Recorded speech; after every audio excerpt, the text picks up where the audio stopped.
El 5 de agosto se publicó en el Semanario Judicial de la Federación una tesis aislada que dicta que cuando la dirección de IP en las transferencias electrónicas bancarias tenga un lugar de origen inusual, debe considerarse que el cliente no otorgó su consentimiento. El criterio de nulidad de la Suprema Corte sobre transferencias electrónicas desde sitios inusuales pues podría provocar problemas al sector financiero y a los usuarios. Vamos a revisar pues este criterio de la Suprema Corte de Justicia de la Nación con Ana Paula Romualdo. Ella es líder de las prácticas tecnológicas y digitales en Hogan Lovells, México. Ana Paula, ¿cómo estás? Muy buenas tardes. ¿Qué tal, Darío? Muy bien, muchas gracias por la invitación. Igualmente, Ana Paula, a ver, explícanos, ponnos en contexto qué significa esto que pues dictaminó la Suprema Corte y cuál puede ser la implicación para el usuario. Pues mira, aquí lo primero que hay que entender es que es una tesis aislada que emite un tribunal colegiado de circuito. Al ser una tesis aislada, no tiene obligatoriedad, o sea, no es, la jurisprudencia es la que es obligatoria, pues, y la jurisprudencia se genera de distintas formas, pero no vamos a entrar a eso. Nada más digamos que es una tesis aislada cuyo cumplimiento no es obligatorio, es un precedente que las autoridades pueden tomar en consideración para resolver o como una cosa de orientación. Ahora, pasando al siguiente punto, lo que es interesante de la tesis es justo el tema de que dicen que si la dirección IP no sale de un lugar usual, se puede considerar que el cliente no dio su consentimiento. Yo te pregunto a ti, Darío, ¿has utilizado algún VPN, por ejemplo?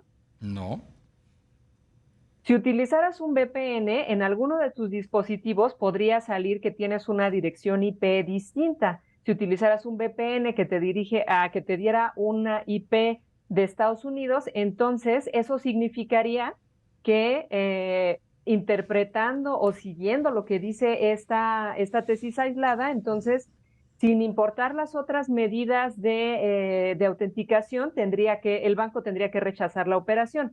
Pero tú, Darío, estarías utilizando este servicio de VPN para mayor seguridad, por ejemplo. Entonces, eso es lo que en ocasiones se utiliza tanto en los trabajos como de forma personal, eh, por seguridad. A veces, si has escuchado que alguien utiliza un VPN para acceder al catálogo, esto es lo más común, por ejemplo, de servicios de streaming en otros países, para eso se utiliza el VPN comúnmente también. Pero te digo, mucho es por cuestiones de seguridad.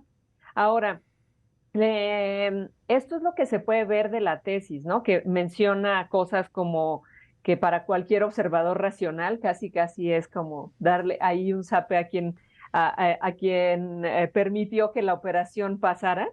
Para cualquier observador racional, como esto provenía de, esta autorización provenía de Israel, bueno, de una IP ubicada en Israel, entonces era casi casi lógico que la tenían que rechazar. Pero lo que no se puede ver en la tesis, que asumo debe de estar en la sentencia, es cómo se desmenuzó el hecho de llegar a que era inusual porque estaba en Israel. O sea, si yo tengo, no, y no necesariamente tiene que ser en otro país, ojo, o sea, si yo mis últimas 10 transferencias las tengo en una IP que se puede ubicar en Ciudad de México, bueno, está bien, ¿no? O sea, es porque estoy en Ciudad de México, pero si a la media hora tengo una operación que es en una IP en Tijuana, entonces ya sería una IP que, o sea, no puedo estar en media hora en Tijuana, pues. Entonces, habría que ver cómo es que se desmenuzó que es inusual la IP, o sea, cómo se va a llegar a esa conclusión, cómo se va a tener en cuenta que esto, que es una actividad inusual y que le quita fiabilidad a la operación, porque no es simplemente el hecho de que esté ubicada o sea, que si tú tienes, que eso es lo que también resulta algo francamente preocupante de la tesis, que si tú tienes el domicilio registrado en México, entonces, ¿qué significa? Que todas las operaciones tienen que venir de una IP en México, porque lo otro sería inusual. Eso sí nos podría O sea, una interpretación de ese tipo sí nos pone en aprietos. Entonces, para recapitular, son dos cosas. O sea, si usas VPN, entonces, ¿qué va a pasar con los que utilizamos VPNs? Y dos, entonces, si tu domicilio, el domicilio que se va a tomar como fiable es el que registraste en la apertura de contrato, ¿qué vas a tener que hacer para que se consideren fiables las transferencias que hagas cuando estés de viaje? O sea, va a ser como volver un poco a lo que hacíamos en el mundo analógico con las tarjetas de crédito físicas que teníamos que avisar al banco, ay, voy a ir aquí, voy a ir allá. Entonces, bueno, eso nos deja abiertas varias interrogantes. Por supuesto, Ana, lo que mencionas es muy interesante. Te saluda Rogelio Varela, sobre todo porque Hola, Rogelio.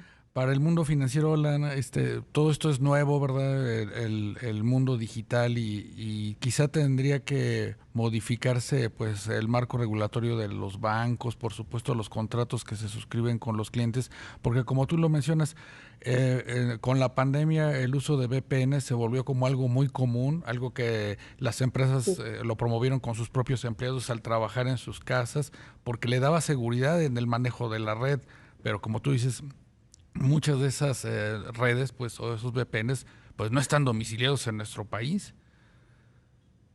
Exacto, eso nos pone, Rogelio, en un problema, o bueno, en una disyuntiva interesante, porque parece que, digo, no sé en qué fecha haya iniciado este juicio para que se vea tan desfasado, francamente, del uso, como dices, de VPNs alrededor a raíz de la pandemia, pero también muy desfasado en cuanto al criterio de decir, si es el domicilio que tenías registrado en tu contrato, bueno, pues que yo no me muevo, no hago nada, o Claro. es un criterio de seguridad muy aplicable al mundo analógico, ¿no? O sea, así Sí, como le hacemos con las tarjetas, habla y di que vas a hacer esto y esto, o qué entonces va a ser el modo de seguridad que se va a tener implementado. Y el hecho de que digan, por ejemplo, me regreso a que la IP sea lo más importante para darle fiabilidad a la operación, sin importar los otros factores de autenticación, pues es una cosa que también puede colocar ciertas complicaciones, porque hay tres niveles de factores de autenticación, entonces de verdad ninguno va a importar y todo va a ser la IP y cómo se va a tomar en cuenta qué IP, por eso les decía, si va a ser nada más la del domicilio registrado, ¿qué pasa si yo tengo por seguridad que se me asignen IPs dinámicas? sí. Entonces, ¿cuál va a ser el criterio para decir cuándo una IP dinámica por seguridad sí le da fiabilidad a la operación? O sea, el cambio de las direcciones IP tiene mucho que ver con temas de seguridad y eso me parece que se puede estar pasando de largo con un criterio como el que emitió el tribunal. Ahora estos temas pues son muy sofisticados, son muy técnicos, ¿no? Para la gente de a pie, que es el que los usa, está consciente, sabe qué hacer. Así rápidamente, porque ya nos queda más como un minutito, Ana. Pues mira, en ese tema, hasta en tanto lo que les puedo decir, ahorita no es obligatorio. Ujú. Entonces, si ustedes hacen otra operación, o sea, la operación si cumple con los factores de autenticación tiene que pasar. Y solo en caso de que fuera una operación, que este es el punto nada más que se puede rescatar aquí, si ahorita alguien en media hora les hace una operación del otro lado del mundo, ok, ahí sí. Y entonces ahí vemos por qué no se cumplió con los factores de seguridad, pero es distinto que nos tengamos que concentrar únicamente en la dirección IP. Bien, pues Ana Paula Romualdo, líder de prácticas tecnológicas y digitales en Hogan Lovells México. Un gusto saludarte, gracias por tomarnos la llamada. Darío, Rogelio, mucho Gracias, Ana. gusto. Muchas gracias a los dos, saludos a la audiencia.